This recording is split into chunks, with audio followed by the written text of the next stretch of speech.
2018. I'm John Richards. Today I have with me renowned ancient historian Richard Carrier. As you can see, he is not ancient. That's just his history specialism. Richard, how the devil are you? I'm doing well, thanks. Excellent. Got great weather out here in Ohio now. Excellent. Good. So, first of all, many thanks for agreeing to do this interview. And I'm going to pitch in with some questions which I think our audience will be interested in your answers to. So, starting off, in our area of discourse, there are some very contentious words, aren't there? I mean, I often call myself a non-believer in order to avoid the connotations of purposeless immorality and God-hating that God-fearers deliberately attach to the word atheist. So, and you're sometimes described as a Jesus mythicist. I guess that attracts some flack too. How do you Yes, it does. Yes. How do you deal with that?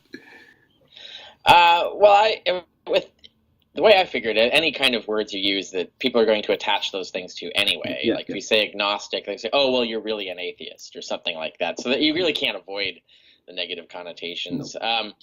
I just use it if I have the opportunity to use it as an opportunity to explain what my views are and why. And so if it's something like, like you're mentioning atheism, people assume immorality. So actually, no, I am a humanist as well. And then that gives you an opportunity to talk about what humanist values are and why those are the foundation of your moral values and things like that. And then you've educated someone on something.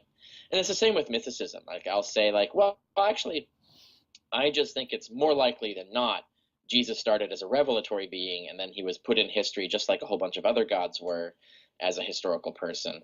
But I'm not certain of that. I think it's just the balance of probability. And then, of course, that starts a discussion of, well, what about this evidence, and so on. So then it becomes educational. That's how I approach that. Yeah, always use it as a chance to teach. Good idea. You mentioned humanism, and one of the forthcoming interviews I'm going to be having is with Andrew Copson, who is the Chief Executive of Humanist UK. So outstanding. I thought I'd flag that up for the viewers. Yeah. That's good. Now, I'm prepared to accept that in biblical times, there were carpenters and they had sons. But I draw the line at claims of Jesus's godliness, virgin birth, resurrection, and all the miracles. So how much of a mythicist are you exactly? Are you a hard mythicist, or are you maybe more like Bart Ehrman? Oh, that's a good question. Yes, infamously, of course, I am a hard mythicist. But it's worth pointing this out because a lot of people don't know that there's this other debate going on within secular mainstream Jesus studies. In secular mainstream Jesus studies, we all agree that the supernatural Jesus is a myth. So the gospel Jesus is a myth. It's a myth created by the authors of the gospels.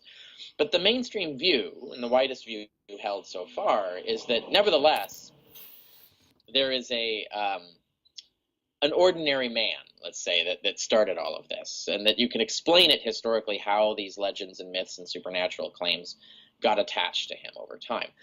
And that's entirely plausible. That may well be what happened. And that used to be the position I defended against mythicists who claim that he was completely made up. I used to think that theory was ridiculous until I read Earl Doherty's book, The Jesus Puzzle, which presented an alternative hypothesis for the origins of Christianity that actually made more sense of the evidence, I thought, and at least had not been responded to by the mainstream consensus.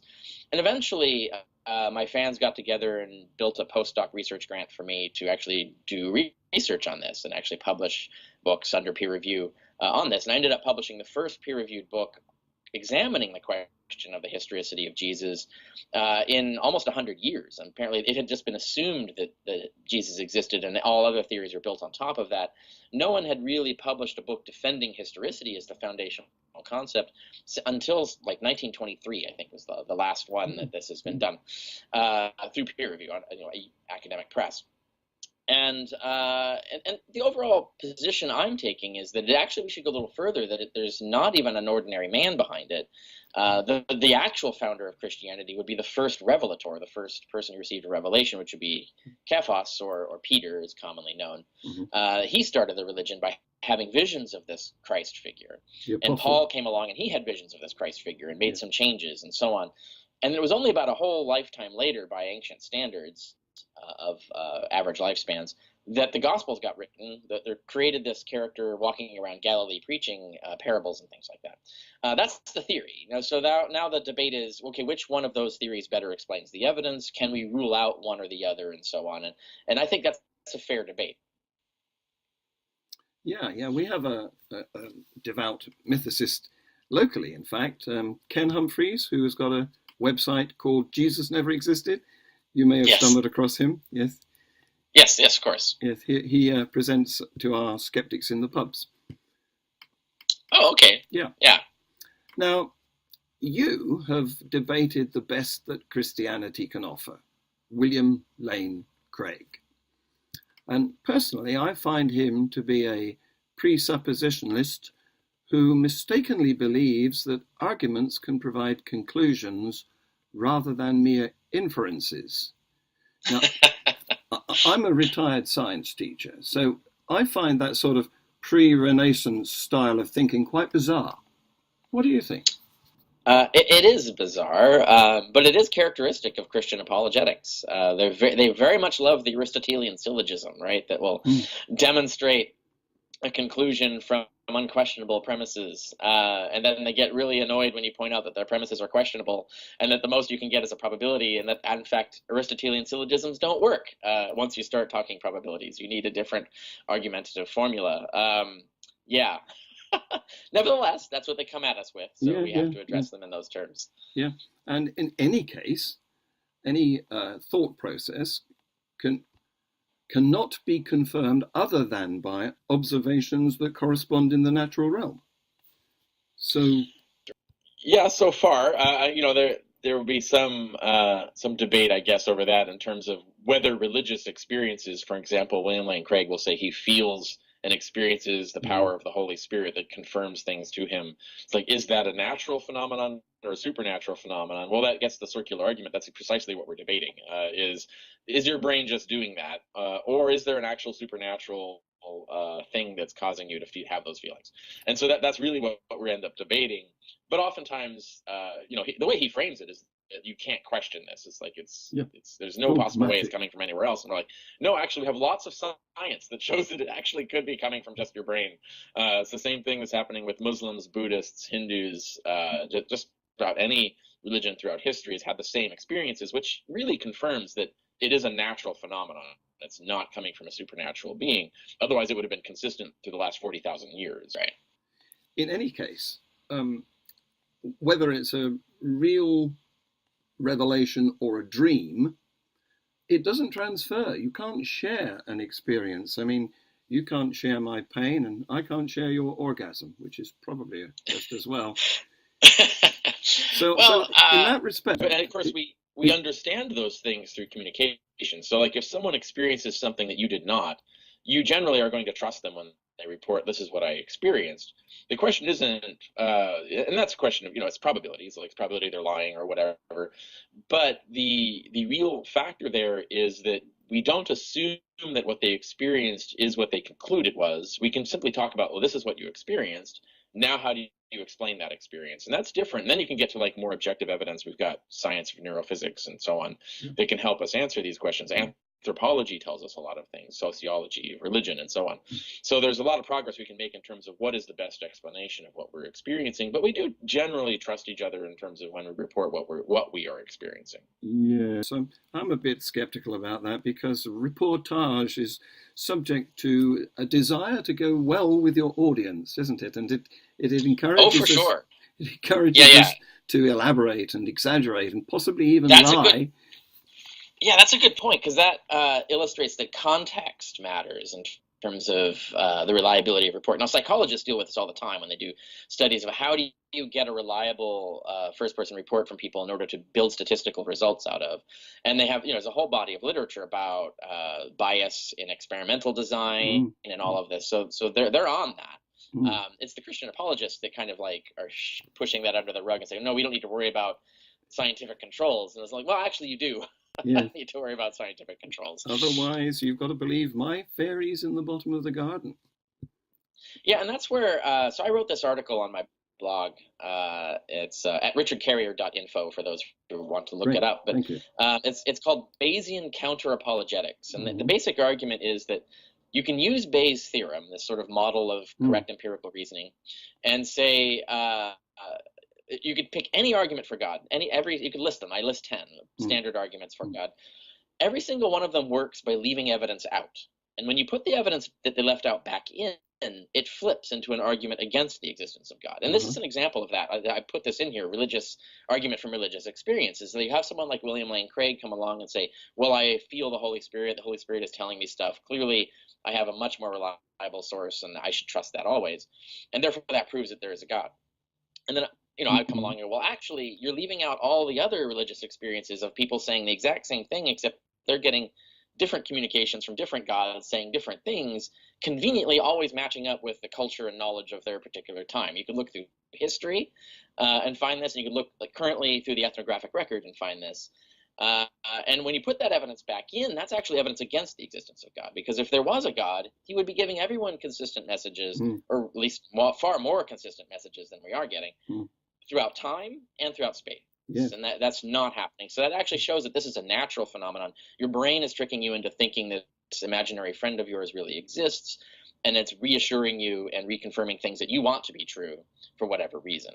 And so I think you can pick any argument for God, and the same thing happens. When you put evidence back in that they're leaving out, it flips the other way. And so I think a lot of this is just sort of trying to wish away or ignore evidence in order to make the belief that they want to be true to them. And I think religion is built on that. Yeah, it's odd, isn't it, that everyone's God coincidentally agrees with them. Yeah. Moving on, you've just been touring the US, haven't you? Did you go to the Bible Belt? Say that again. Oh, yeah. Yeah, I've been doing US and Canada, actually, and we'll probably continue doing those tours. I love Canada. I love driving all across North America. I do need to do more Bible Belt stuff. I've done some. I do a lot of Midwest stuff, too.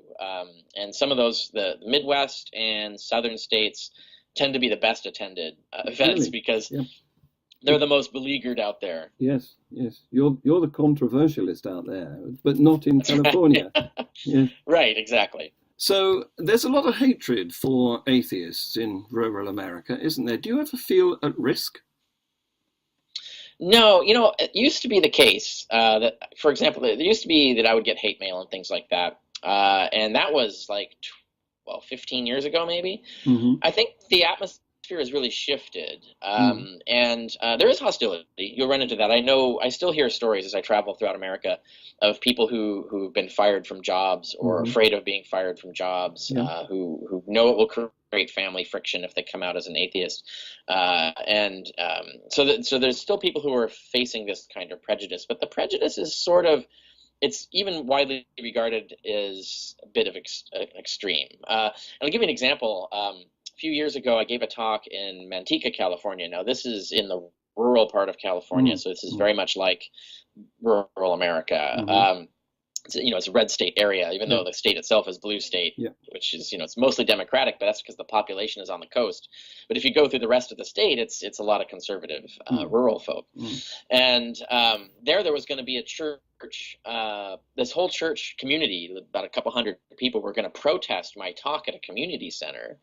And now they'd done this to the previous atheist speaker at that community center, had surrounded the community center in this protest. And actually, all the other churches in town came out against them and said, no, you don't do that. You're making us look bad. It's like, this is a public community center. They have a right to be here as much as anyone else.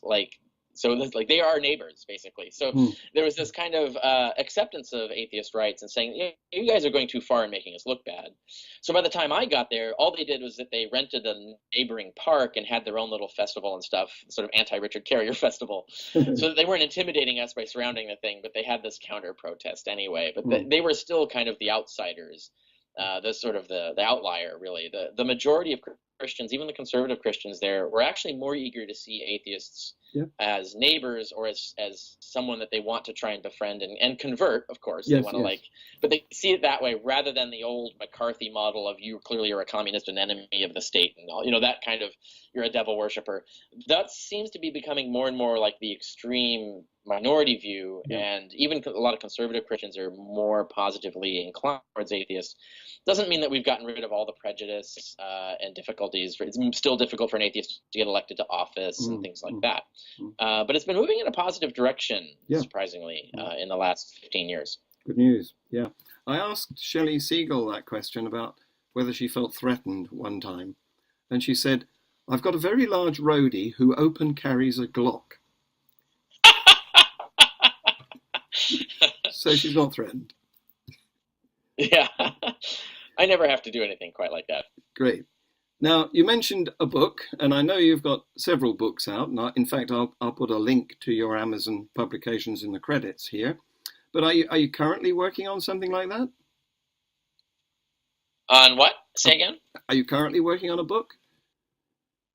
Oh, yeah, I'm in contract for 2 books, actually, which will be shorter pop market versions of books I've already written, which were the dense academic versions. One is, of course, On the Historicity of Jesus, which you were just referring to earlier, which is my peer-reviewed academic book. It's, this huge volume covering every argument, pro and con, fully footnoted, 90-page bibliography and the whole thing.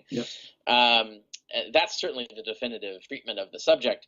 But there's been a lot of demand and requests for something like a shorter pop market version of it. And so I'm going to be producing that eventually. And then another, also for my original book, my first book ever published, which was Sense and Goodness Without God, which was at the time the only full layout of an atheist worldview, including, political philosophy, aesthetic philosophy, moral philosophy, epistemology, semantics, like building out metaphysics, like building out the entire worldview and saying, like, here's a worldview to actually compare with the Christian worldview, and you can critique it, change it, make it your own in whatever way. I was hoping other atheists would come out with their own worldview books and then we'd have a bunch of ones to compare, but no one did. And so it still remains like the one book on that subject, and that was published in 2005. So there's been demand for like a shorter pop market version of that. Sort of people can hand out and say, here's an atheist worldview. I might not agree with everything in it, but it gives you a good example of how it compares and contrasts with Christianity. So I'm working on that as well. So those 2 will probably occupy me for the next 2 years, I'm expecting. Will you have time to give me a review for my book? Possibly. I haven't read it yet. I'll send it to you. I'll send you a copy on Very good. A Word doc, a PDF or something. Now, I'm in the UK. And we like to have visiting speakers because I'm involved in the Skeptics in the Pub movement. I think I mentioned that. And we'd love to have you. Do you have any plans to come here? Oh, yeah. No, I absolutely love to do a tour of the UK. It's the challenge, of course, is getting there. So it would be finding funds to get the flight. Yeah. But apart from that, I could probably couch surf much of the country, I expect. So, I would love to do it. I did do some talks there many years ago. I did one Skeptics in the Pub event in London, did something for, I think, King's College. And so I've done, and at Oxford also. But and that was so long ago, and it's high time to come back and do it again. So I would very much like that. Definitely. And are you aware of Professor Francesco Stavrakopoulou? I am, yes. I'm really enjoying her wit and work. She handles herself really well on Twitter as well, which is great. To see a scholar who knows their stuff, is skeptical and doesn't put up with any guff. yeah, brilliant, eh?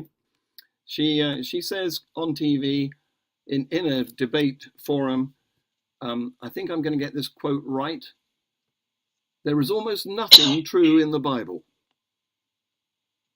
Wait, say that again? there is almost nothing that's true in the Bible.